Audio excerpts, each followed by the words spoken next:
Peace, everybody. We have a photo zine out with Rebo LNE titled Amo la Noche, documenting his graffiti in Paris and New York, featuring Parisian writers Stays in SE1, South LNE, SNEN 7, and more. The zine's only available for the month of October through our Patreon. This past week, we used our proceeds to run a food drive at Tompkins Square Park, distributing over 200 meals to the community of downtown New York. So, thank you to everybody who supports what we do. You make it possible to use this show as a platform for more than just entertainment. At the end of the day, we're just regular people trying to make shit happen using the internet, and we have a lot of love for everyone who listens and supports in any way. Enjoy the episode. All right, yo, boom, we're live, bro. Rame in the house, yo. Thank you so much for speaking on the show, bro. Definitely, man. I appreciate y'all for having me on here. Yo, so before your life involvement with graffiti and stuff like that, you were into hustling. You were hustling in the streets. You lived in a city that you define as full of cutthroats, hustlers, and killers, and it pretty much ended up causing you to have a real tight friendships with the friends that you do have because you got to stick close to the ones you know and the ones that you can trust. I'm sure everybody knows that Philly is a rough city, no doubt, and like how did that place shape your mind and mold you into who you are pretty much growing up there and some of the things that you saw that turned you to the streets? Okay, well, growing up in Philly, man, it kind of made me tough. Growing up in a city where it's just mad violence, a lot of killings, a lot of drugs. We have like the biggest heroin market in the country. So, it's a lot of bad negativity shit that comes with that. So when you do find loyalty and when you do find real friends that, that are loyal and you guys become brothers, it's kind of like a bond. It's kind of like a bond that you guys built because of, everything you're seeing around you. So it's like once you put good people around you and dudes that, they got your back, it's a different type of bond. So that's what I experienced, man. Growing up in a fucked up place, it was like, once I got around KMD, it was like we was like a family, man. We were brothers. It was more than just graffiti with us. Yeah, so like I said before the graph, you were into hustling and stuff. Like, how did you originally get into that? Yeah, well, all of that came. I was like in high school. Uh, I remember, in like middle school, and my family, my cousins, my stepfather, they was all involved in that.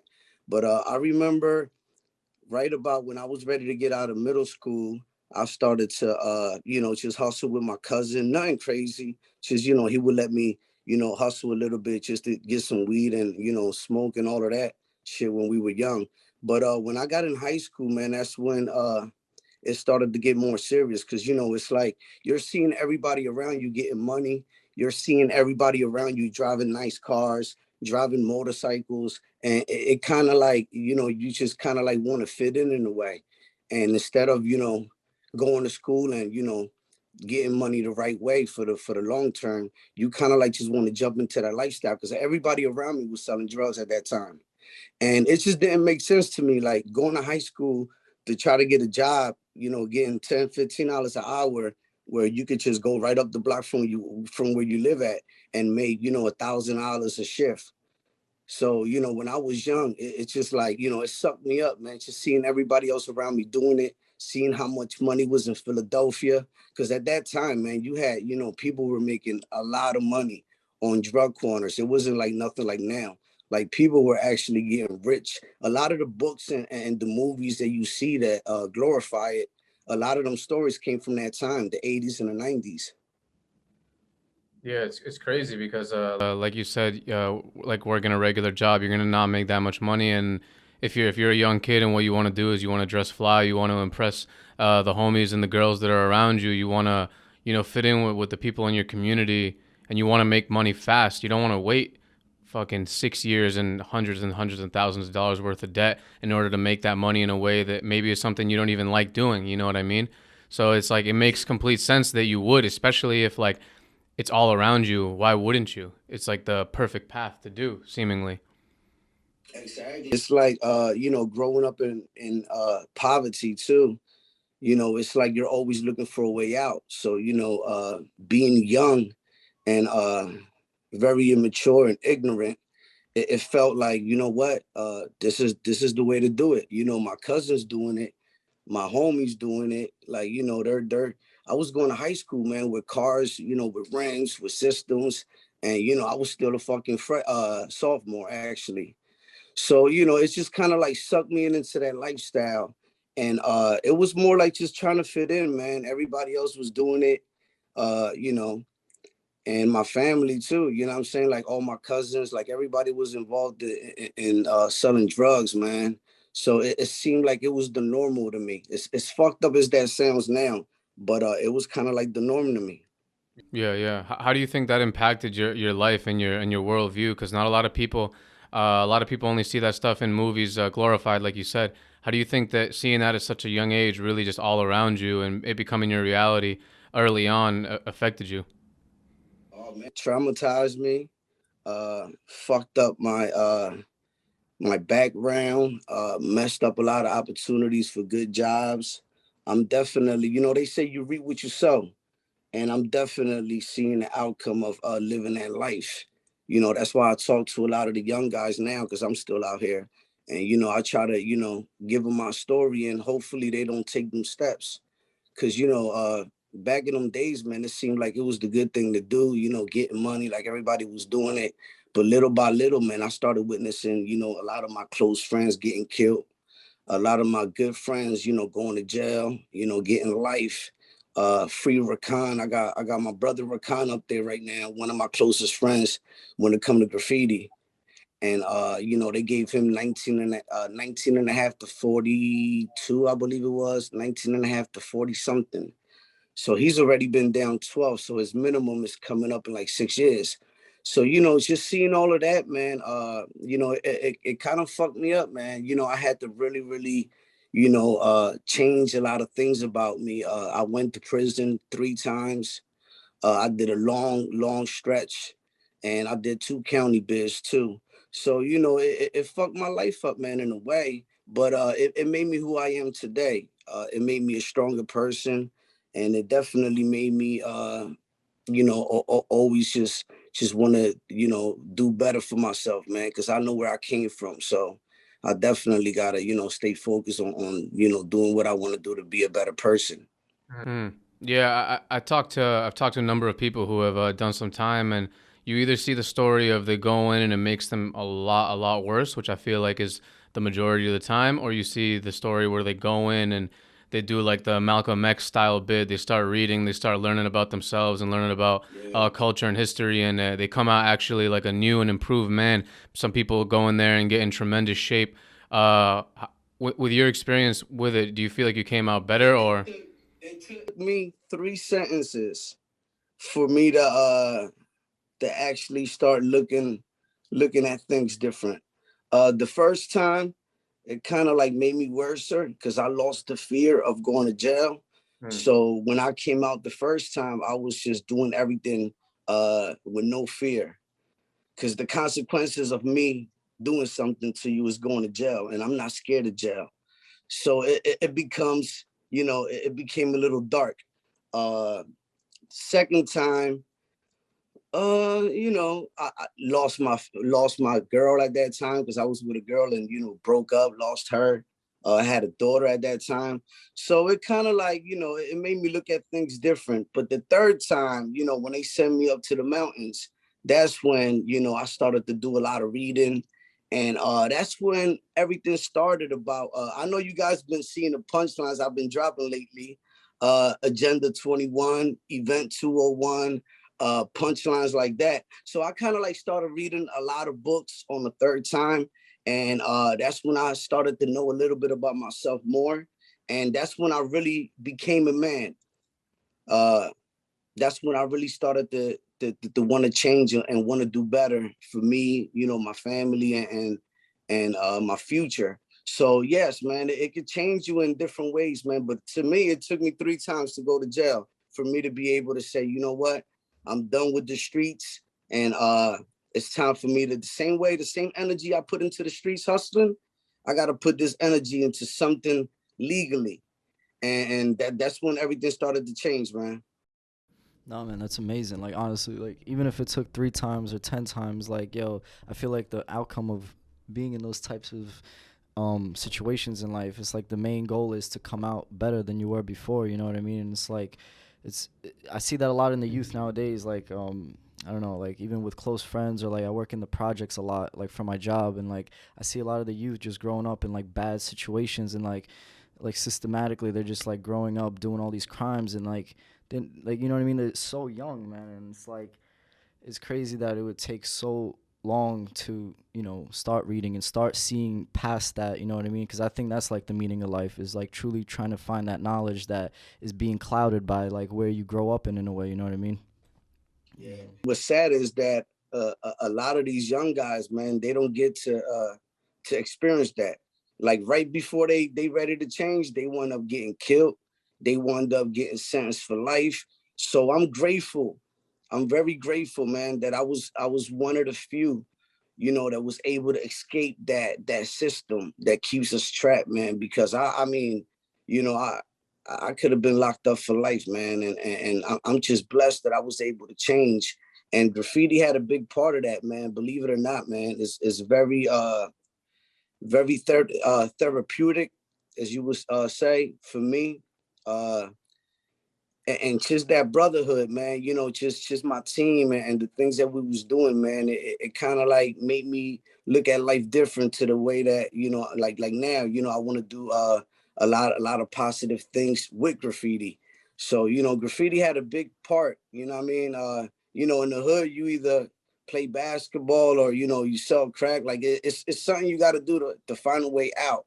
And at that time, graffiti wasn't what I was trying to do to get out, because of course, we never thought you could make money off it. But it was something that it kept me, it was like therapy to me. You know what I'm saying? I remember a lot of times, man, I was going through a lot of shit, depression, just a lot of shit, going through a lot. And as sick as it sounds, man, I would grab that spray paint, man, and I would just leave, man, and just bomb. And I just felt like I was in a different world, man. You just become a different person. You know what I'm saying? Yeah, yeah, no, no doubt about it. It's always really important to have some shit in your life that you could fall back on, that is easily accessible, and graph can do that for a lot of different people. Obviously there's a bunch of negatives to it, that has it's changed people's lives, sometimes for the worse, and sometimes ended their lives prematurely, like kind of indirectly. But some people are able to use it for in a whole different. It really is like one of those things. It's like how you approach it, and what you put in is what you end up getting out of it, and you know, Exactly. I know that the KMD crew is known for having started. It has its roots in the early '90s drug culture, and it evolved from there. Yeah. And it's really known as a graffiti crew as well. Uh, how did you end up getting involved with them? And like in terms of starting to write graffiti, how did that start happening? All right, I'm down. First, before I break it down, I'm gonna read to you a little something that we have rolled up about KMD, and then I can let you guys know, how I got in KMD and everything about KMD. I say, yo, KMD got a heritage structure that's mad deeper than just graffiti. I'm about to break it down for y'all. KMD hand styles are mostly influenced by Kraft and other old school HMK writers, but we also have an equal amount of inspiration straight from the Wu-Tang Clan shit. Of course, we used to bang them classic Wu, Ghostface Killer, and Raekwon CDs on A Street back in the late 90s. I think that shit started to rub off on us in many ways. We used punchlines whenever they could apply. Sizer wrote on Aim with Smolin, the block that stays hot. We used to watch VCR bootleg Kung Fu flicks over Rakan's lab. The ones that had all the classic Wu samples like Shotgun Assassin, Five Deadly Venoms, Seven Grandmasters, Master Killer, Killer Army, etc. So from sitting in the lab practicing our craft while watching them flicks and pumping shit like purple tape, we began to channel a direct influence from that. The Wu got like 10 dope frontmen and countless MCs in the cut. KMD also got their all-star lineup and always like 50 extra family members on deck. With all those different people hanging out in the same corner, there was bound to be simple diversities amongst writers. So KMD sort of umbrella little cliques inside itself, like KMD Killer Army, KMD Poison Clan, and The Firm. Rakan got the penmanship of a wicked grandmaster, so he made a book with his Poison Clan techniques. He's like a martial arts teacher with graffiti, no joke. His hand styles look mean enough to kick somebody's ass too. KMD Killer Army, the name is self-explanatory. It's the street soldiers who go ham, the ones who go out and kill shit. The names you see all around today or back in the day. KMD shout outs to Sarm, XR, Sizer, Kame, Empire, Rakan, and Mir. Some of the wicked styles to name: the water technique, the fire technique, Rakan fifth elements, the mantis, the reptile, the centipede style. These are all styles that Rakan invented and perfected from inside state prison. He has passed them down. So he has passed some of his techniques down to us, to the ones that are ready. I'm afraid most of his genius will never be seen, either due to his long uh, prison stretch or just keeping them secret.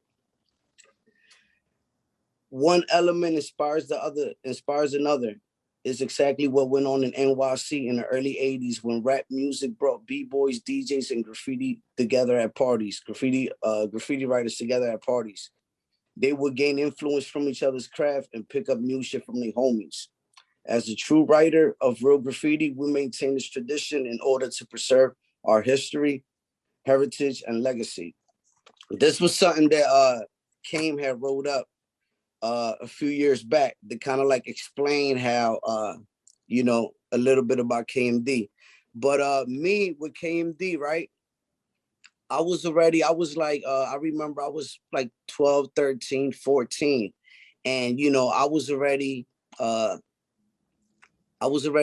trying to do little things to make money, like selling a little bit of weed, because my stepfather and my family was in the drug culture, like they sold drugs just to survive. So I would steal a little bit of weed from my pop, go in the stash, and I would go around the neighborhood and sell a little bit of weed. So I kind of like made a little clique, which I named Strictly Bombing Philly.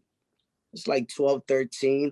It was like 5, 6 of us. That was the first time I ever got locked up for graffiti, which we could get back to that because I know you want to speak about arrests and chases. So basically, I had my little group and I was just doing little neighborhood routes and shit. And I would have to throw all my homies up. Like I would jump in my homies' shoulders and just start throwing everybody up. So around that time, KMD was just starting, Rakan, they all went to high school together, which they went to Edison. So they all was like, homies growing up. So they kind of started this graffiti group. So they just had, man, it was so many writers, man. Like it started with 5, 6, 7 writers, but then, Rakan was so good and his hands were so crazy that he just started attracting the best talent from all over. So next thing you know, man, it's like, 30 writers, 40 writers. So I remember the first KMD writer I met, his name was Amos. And I told Amos, I said, yo, because he seen me. He's like, look, Rame, I see that you be writing in the neighborhood. He's like, I think, you should start trying to go far, go to South Philly, go to West Philly, go to different parts of the city instead of just writing in the same neighborhood. Now, mind you, I'm young as shit. I didn't really have to be honest, my hands was ugly. I couldn't even write, to be honest. So Amos was like, look, I could take you up to A Street so you can meet Rakan and, meet Sizer and them guys. Now, mind you, at this time, when it came to graffiti, KMD was like, they had the best hands in my neighborhood. We talking A and Westmoreland. They had the best hands, man. Like all of them, man. I'm talking about Wickets. That's why KMD, they're so respected, man, because when they came out, everybody had hands. Rakan wouldn't even put you in KMD. You wasn't allowed to write KMD next to your name until you went through his boot camp. Like he would give you hands. We would be in his room, like 10, 15 of us, watching them Deadly Venom flicks, Faces of Death. And we would just all be in books, just giving each other's hands. And, Rakan was the one that would give us hands. And we would just sit down and just do them and pass books around. And it was a lot of like a lot of competition within each other. So KMD was like an all-star team. Like everybody in KMD had hands. So me coming up, I was like, you know what? I want to be part of this because, you know, I want to write. I want to learn how to write, and I love the history, man. I remember being young and just, you know, driving around with my pop while he would be, you know, banging Snoop Dogg. I remember that album Doggy Style was out, and my pop used to bang that shit. He had this it was like a Blade Runner, and the whole back, man, the seats would come down and just fucking speakers everywhere. And I remember just driving around, man, and I would see these names on the wall, and I would just look at them and be like, you know, every time I would see the same name, it became like a character. Like you don't know who's doing it, but you could tell that R. And you know, Philly hands is mean. So you know, when you do your letters, it's like your letters, you make them look nasty. It's like they're looking at you, they're popping out. So I would see these letters and be like, who the fuck did that? And it just always caught my attention since I was a kid. Seeing graffiti always caught my attention. So then now I meet KMD. Amos takes me up to A Street, and I meet Rakan, you know, Sizer, you know, all the commission of KMD. And once I met them, you know, Rakan, of course, you know, we hit it off. It took a little bit of time, you know what I'm saying? Because KMD is more like a family. It's not really too much. I mean, it's based on graffiti, but it's more like a family, man. You know, back in the 90s, we got money together. We all hustled on the corner. So we all had to watch each other's backs. And then when it came to graffiti, man, we would go writing together. So it was like a special bond. But I remember, man, I really wasn't really too good with hands. I really couldn't write at all back in that time. And Rakan would just sit down and give me hands. And I would sit down in this room in the corner. It'll be probably like 10 of us. And that same hand he would give me, I would keep practicing it. And everybody was just doing the same shit, man. So it was dope just to be around a lot of people, a lot of my brothers that basically we all was bonded by this one thing, which was graffiti. Because a lot of us, we didn't really know each other like that until, you know, of course, we met each other. And, you know, but the graffiti is what kept us all tight, man. Like we would have barbecues. We would always be in Rakan's crib. And it was just, it was really, it was like a brotherhood, man. It was really dope. Bro, that was honestly like the best description of like any crew I've ever heard like in my life. Yo, I was listening to you talk about this and I'm like visualizing it as if it's like a comic, bro. Yo, comic book, I mean, and like you guys are like fucking like superheroes, like stages of everything, bro. That shit was fucking ill. Yo, it was so crazy, right? That of course, you know, like we would hang every day in Rakan's crib. Like Rakan, bro, his room, it was his bed and like sofas, like 3 big sofas. And we would just always hang together. Now, mind you, you know, not to glorify it, man, because, you know what I'm saying? But back in that time, you know, A Street was one of the biggest weed corners in Philadelphia. You know what I'm saying? It was so big that it would be a few of us hustling, and you had nicks, he had dimes, he had 20s, he had 50 pieces. So when the cars would pull up, everybody runs to the car. But it was just so much money back in the 90s that it was just, it was like, you know, it was something that you thought it was going to last forever. You know what I'm saying? So mind you, we hustled together. We got money together. Rakan lived on the corner that we got money at. And upstairs in his room, we were always like, his door was open. It was like the squad crib. You know what I'm saying? Like always in and out. And mind you, we was at one time, because we would have graffiti meetings in his house. And all the legendary writers from all over Philly would just come to A Westmoreland because everybody wanted to know about this new crew, KMD. Now, the reason why they wanted to know about us, I'm talking about all the legends from Disco Duck, like all the big legends were drawn to us. The reason why is because we was all about the history. Rakan always sat down and taught us, you don't write over no dead person's name. You don't crowd people. You don't go in the tunnels until you earned it in the streets. You got to put the work in the streets first before you even think you're worthy on going underground. Because, you know, the tunnels is the Philadelphia museums. That's where you go down there and see our whole history. You see tags from, you know what I mean, the late 60s, the 70s. That's where you see, you know what I'm saying, all the writers like, you know, the Chewy, the Titty, the Cuqueto Cool Kepto Kid, the Joe Cool, the Bobby Cool, Jimmy Astro, Notorious Big, Disco Duck, Karate, Donsky, like all these guys that wrote in the 70s that were the pioneers of this global phenomenon. You can still go down there and it's like a museum. You still see they tags. So when we came in the game, we got the respect because we was all about the history, which all the OGs in Philly, they love that because history is a big part of Philly graffiti. And you got to respect the dead writers, the older writers. You got to know your history. You got to know your crews. Like that's one thing I can say about Philly culture is that we stick to the core of it. That's why until maybe 10, 15 years ago, we didn't really evolve in the pieces and none of that.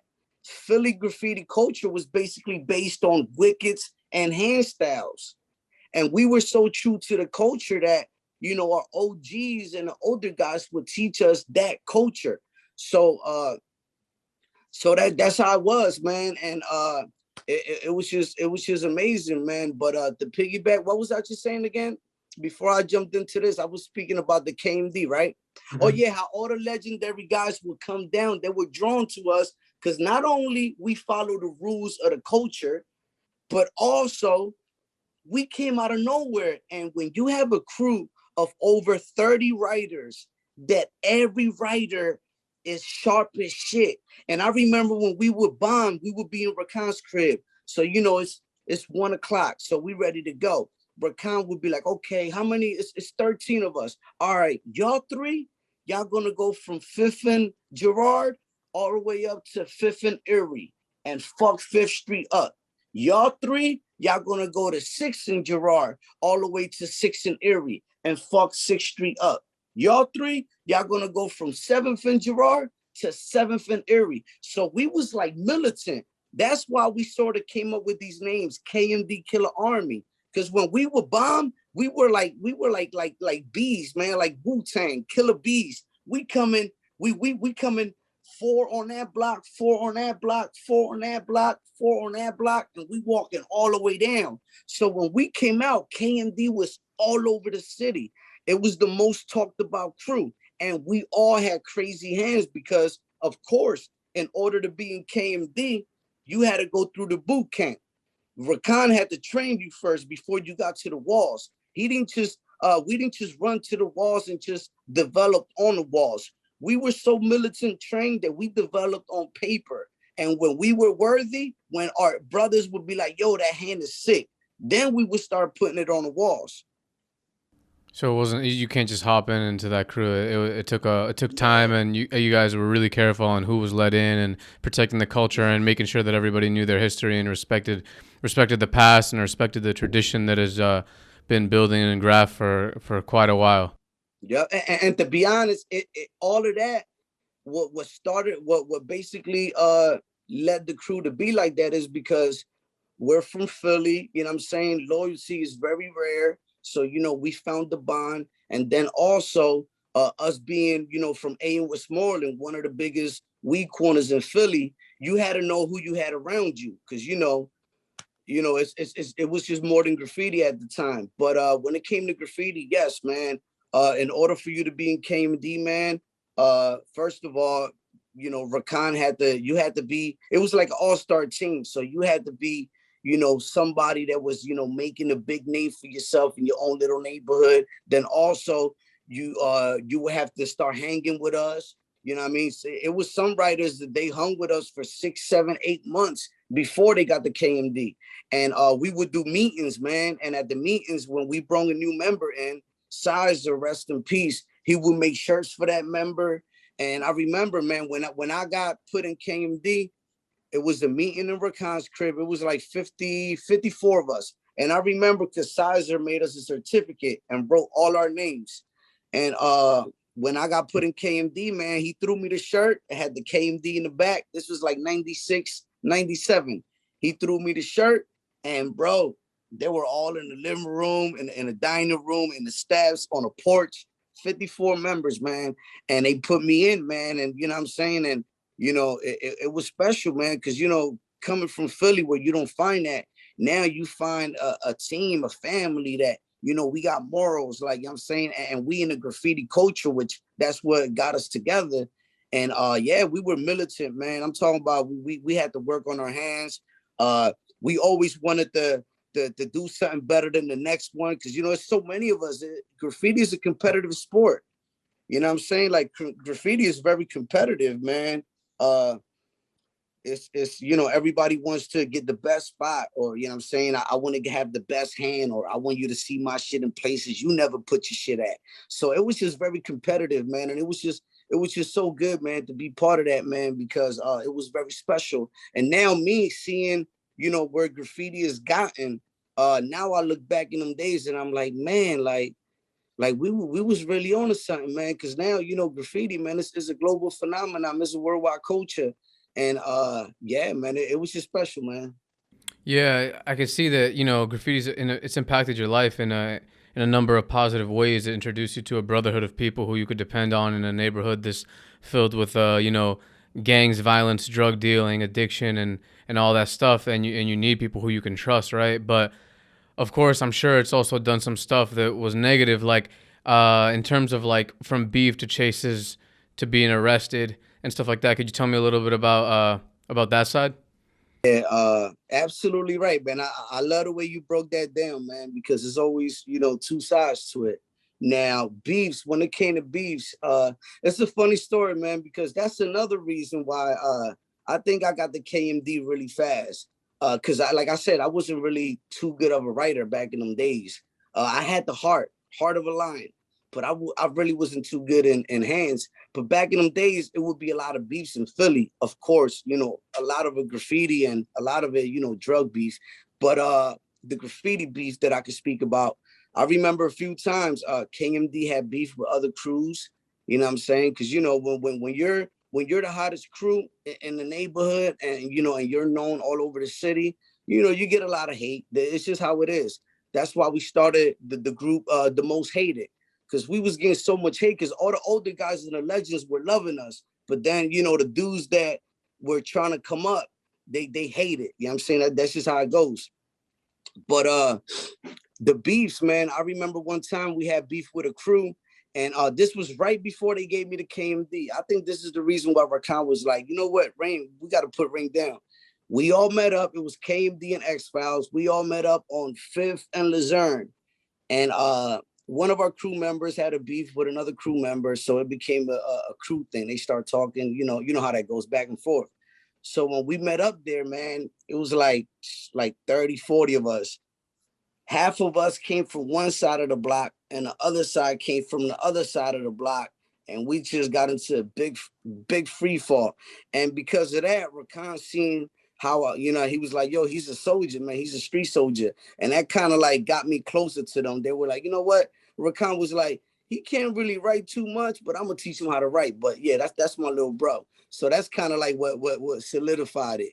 But the beefs, man, I had a lot of beefs in Philly graffiti, man, to be honest. And I mean, I haven't had beef in graffiti for, I mean, we're talking about my younger days. I haven't had problems for going over like 15 years. You know, I'm not the same person that I'm speaking to you about. But, you know, if you want to know about the past beefs, I had a lot of beefs, man, in Philly, man. Because, you know, in Philly, man, you know, uh, you could just, you know, you do a throw up, or, you know, take a tag, or you might just be a little too close to the other tag. And, you know, just a lot of writers, man, you know, when you killing it, man, it's like they just don't like that shit. So beefs, man, they could get real in Philly, man. uh I wouldn't advise it. I mean, now I look at things different, but back in them times, man, like I was really stupid, man, because I did a lot of shit for graffiti that now when I think about that shit, I'm like, damn, man, like I could have went to jail and got 5 years, 7 years for an assault over some fucking graffiti. So, you know, but to me, man, growing up, man, it was more like, you know, those is my brothers. You know what I mean? If you write over one of their names, then you're gonna have to, you know, deal with all of us. And that's the mentality that I had, you know what I'm saying? And I always looked at it like, you know, it might sound stupid, like, oh, the person wrote over you. But in Philly, when you write over somebody, it's like you're disrespecting them, especially to a team that takes graffiti like very proudly, like to a team that is really about the history. Because you know, when you go over my name, you're not only just crossing out a spray paint tag, but you're basically saying fuck Rain, like fuck you. So, you know what I'm saying? Growing up, man, I didn't really understand that. So it would be times that, you know, writers would write over me or just like, you know, X me out. And I was the type that yeah, I'll cross your shit out too, but I want to see you face to face. So you know that led to a lot of beef, man. You know, writers from Philly that know about me, they can tell you, man. Like I got over that, but it was a few big graffiti events that I never started it, but it was a few events that, you know, I would see people like trying to pick on other writers. And yeah, I'm saying that I just didn't like that shit, man. I don't like bullying at all. So it was a few events. I'm not going to speak about each one, but it was a few events that, you know I'm saying, it was a couple homies of mine that had beef and other dudes try to pull up on them and, you know what I mean, try to like hit them or take their paint. And I will always stick up for them. So a lot of the beefs that I had was basically trying to stick up for somebody. No, a that's like a reason to have beef, sticking up for your friend if someone's trying to attack your friend, and that's like some serious stuff. Do you ever regret any of the past beefs or just any of the things that you did in and out of graph from hustling to graffiti, or do you feel like it taught you valuable life lessons that you wouldn't have been able to learn in other places? Definitely did that. It taught me a lot of lessons that I never would have learned because, of course, you learn through experience. Uh, I wish that I would have been born, you know, and my father would have been a doctor, and I wouldn't have had to go through that. But I did, man. You know what I'm saying? I was raised here. I came from poverty, so it made me who I am today. I did a lot of bad choices, man. A lot of bad choices. Got a really fucked up record. You know, been sentenced 3 times. So, you know, went through a lot, but it made me who I am today. And that's why I appreciate life more now. I appreciate my freedom more. And you know, it made me change, man. I truly believe that everybody has to go through what they go through to become who they're destined to be. So I had to go through, and then at the same time, my best friends are through graffiti. You know what I'm saying? Through graffiti, I met DJ Sat One, which is one of my close friends. You know, and a lot of other people that, you know what I mean, are in the music thing. You know, met Seth One through graffiti. Met a lot of dope people, man, that are in my life today because of graffiti, man. So I don't have no regrets. And even in beef, because the beefs that I did have in graffiti, I was never wrong, to be honest. I was always just trying to stick up for somebody, or, you know, one of my young boys was writing and, you know, this guy wanted to, you know, cross him out. So as stupid as it sounds, because now I look at it and I wouldn't fight over no dumb shit like that. Of course, if you cross my name out, I don't care who you are. You could be 50 years old, because we still have writers that are 50, you know, all over the world. You could be 50. If somebody crosses you out, you're going to feel a certain way. Sometimes I hear writers say, "Oh, it don't matter." Listen, if you're a true graffiti writer and somebody crosses you out, you're going to feel a certain way. I'm not saying you're going to go out there and try to fight and none of that shit, like I used to when I was young.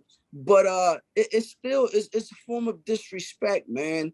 And I don't think I will ever get over that. To this day, if somebody was to cross me out, most likely I might not take it to where I used to take it to before, but most likely we're gonna talk. Like we're gonna talk face to face. Cause to me, it's more of like a disrespect when somebody writes over you.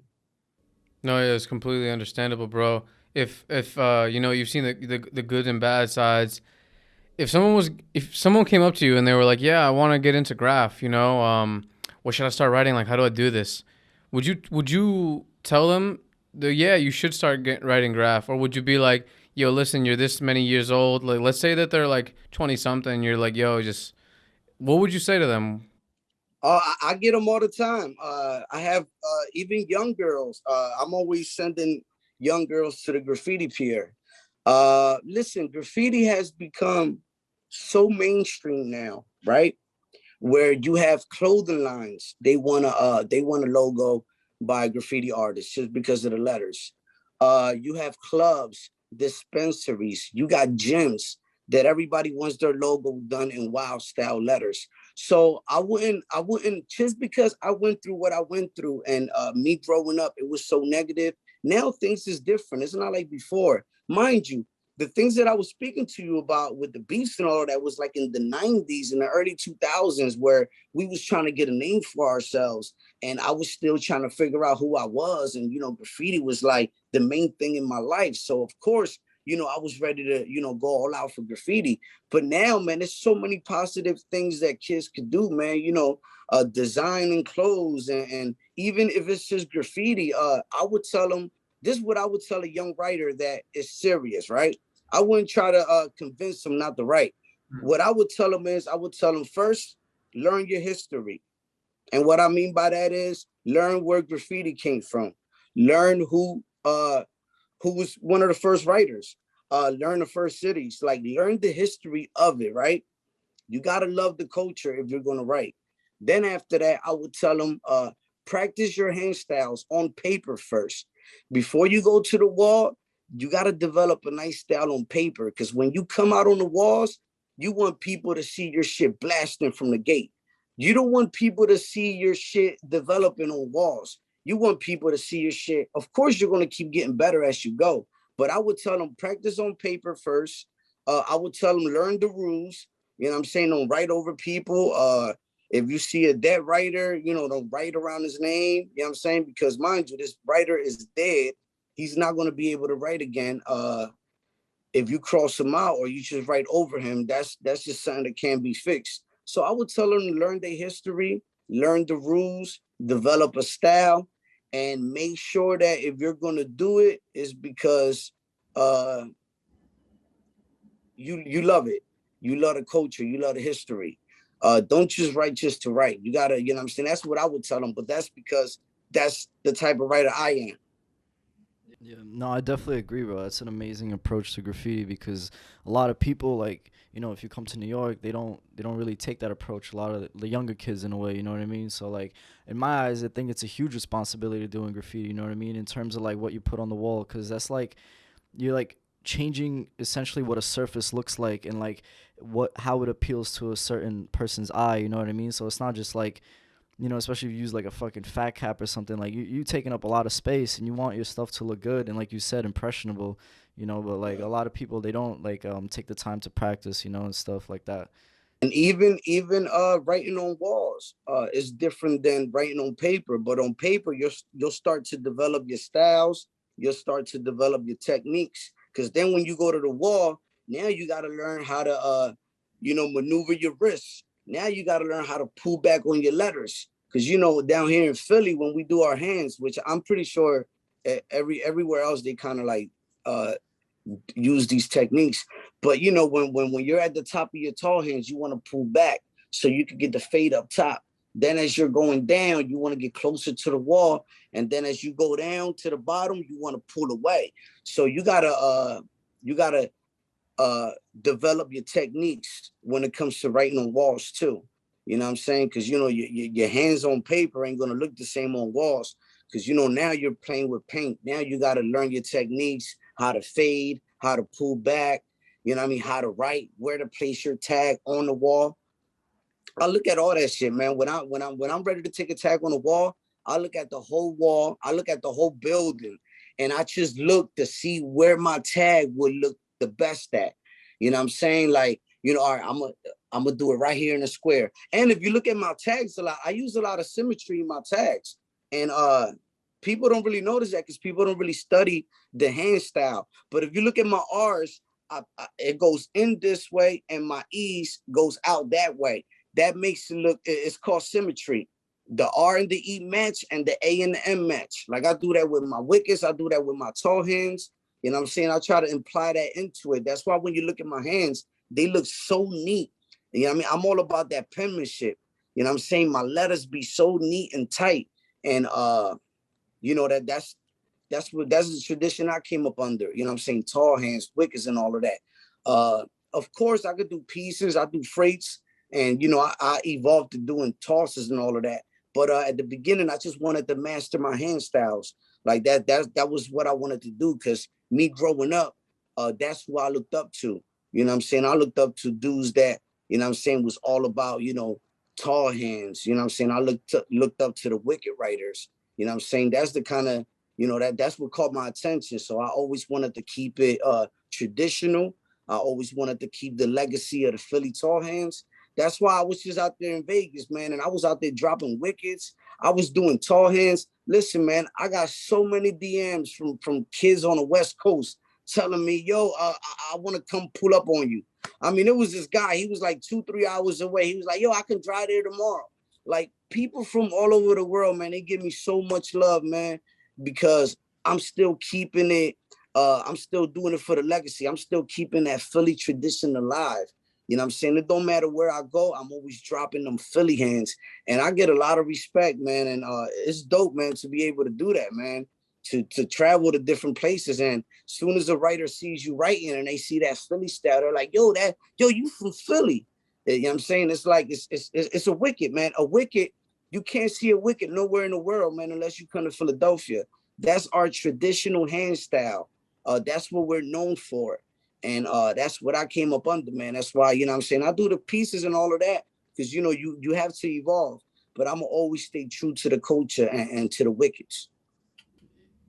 I was gonna say, like, going back to what I was saying about responsibility, like, you're responsible for how your crew looks, for how like people think about Philly. Like, it's a big deal, man. And you do it right. Yeah, definitely, man. Especially, coming up under, the crew that I came up under, man.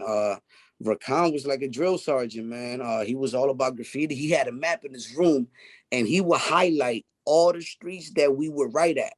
And he wanted to highlight that whole map.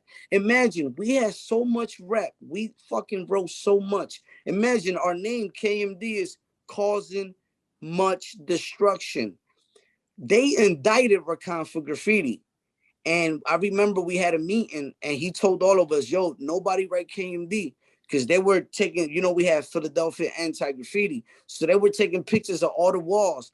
And I remember when he went to court, it was right around election time. So they gave him an illegal sentence. But they gave him 19 to 14 or 19 to 15 years for graffiti, which was illegal. So, but that was the sentence. I have an article that says that 19 to 18, I'm sorry, 19 to 18 years for graffiti.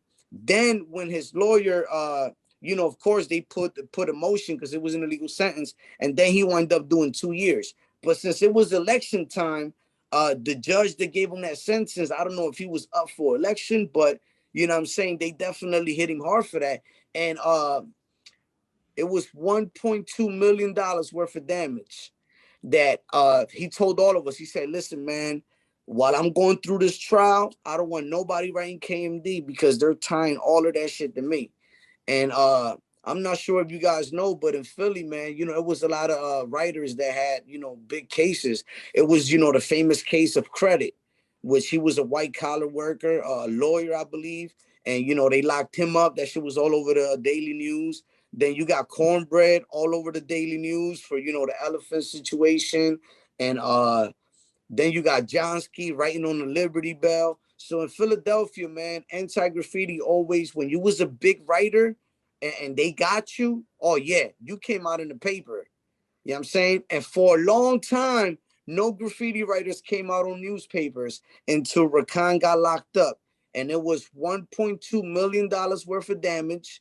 They gave him an illegal sentence of 19 to 18 years that his lawyer had to put a motion. They got him back in front of the judge. And then, of course, since it was an illegal sentence, they took it back. I think he got like 2 years for graffiti. But man, listen, man, KMD was all over, man, all city, man, everywhere, man.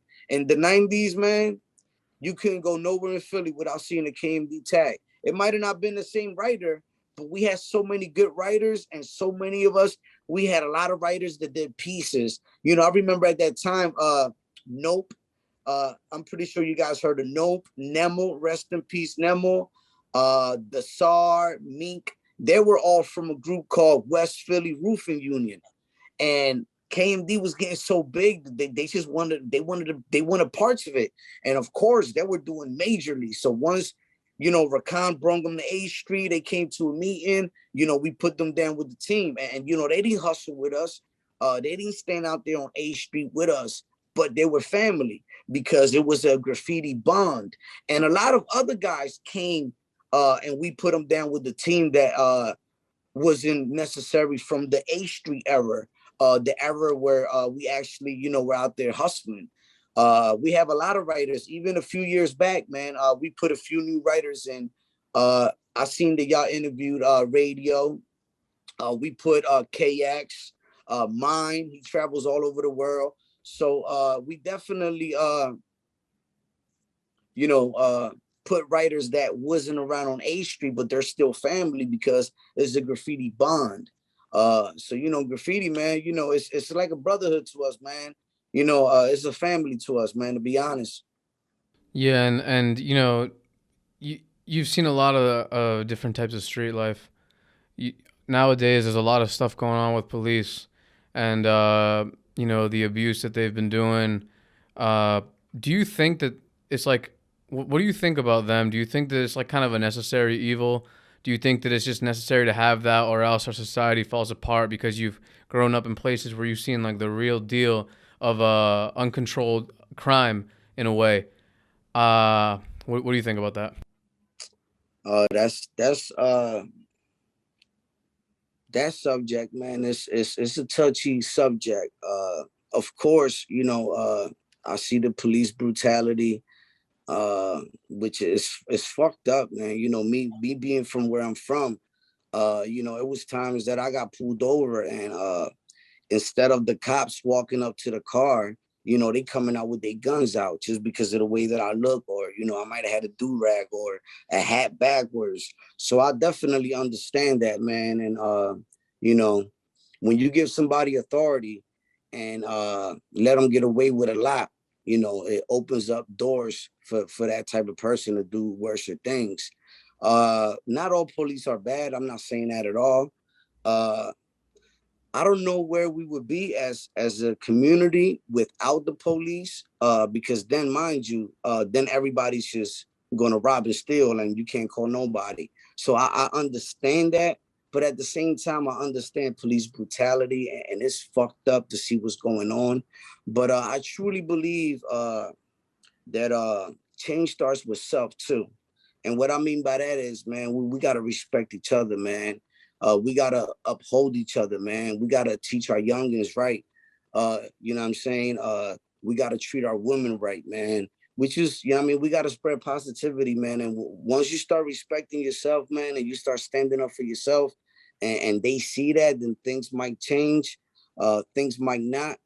But yeah, it's a fucked up subject, man. And I feel for everybody to experience that, because I know what it's like to be on the other side of that gun, you know what I'm saying? And then being a cop, which he's supposed to protect and serve you. And I've been in a lot of situations, but yeah, man, to be honest, man, it's sad, man. That subject right there is sad. Yeah, no doubt. I think that was really well spoken. You see both sides of it, really. A lot of people say you got to defund them completely. A lot of people say that, the Blue Lives Matter and they take an extreme.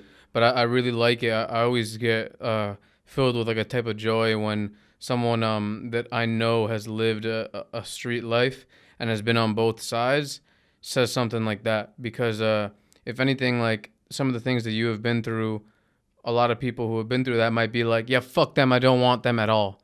But then instead you take it in a more like a more like middle path that seems like more rational to me. So yeah, bro, I gotta say thank you for the answer, and like thanks for coming on the show. You spoke about, I feel like you represented your city and yourself really well, and your crew, and just dropping a ton of history that a lot of it I've never heard before. Just filling the people with knowledge from stories that are straight up legend. So I gotta say, immense thank you, bro. It was nothing short of an honor for us. Oh man, definitely, man. I appreciate you, man. I love speaking about the culture, man. Especially seeing these things, and uh Philly, man, we get our credit because we definitely do, man. I got a lot of love for New York too, man. But we started this global phenomenon. This is a global phenomenon, man. Everywhere in the world you go, man, you see graffiti, man, and it's a special bond, man, because New York and Philly, man. You know, whether it was New York, whether it was Philly, you know, because a lot of the OGs from Philly, you know, I've heard stories that it started here, you know what I'm saying, with, you know, Cornbread and Titty and all these guys. Then, you know, I even spoke to T-Bone. He told me how he went to New York and he seen the first train. And then when he came to Philly, he brought back the New York style, which was the like straight letters and shit, you know, block letters.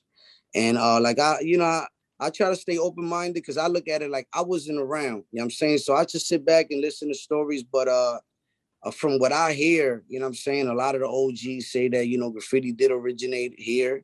Then of course it went to New York. But the one thing I do know that Philly, man, we definitely originated the phrase on being a king. You know, what it took to be a king, what it took to go all city, hand styles. And there's a few books, man, you guys can pick up.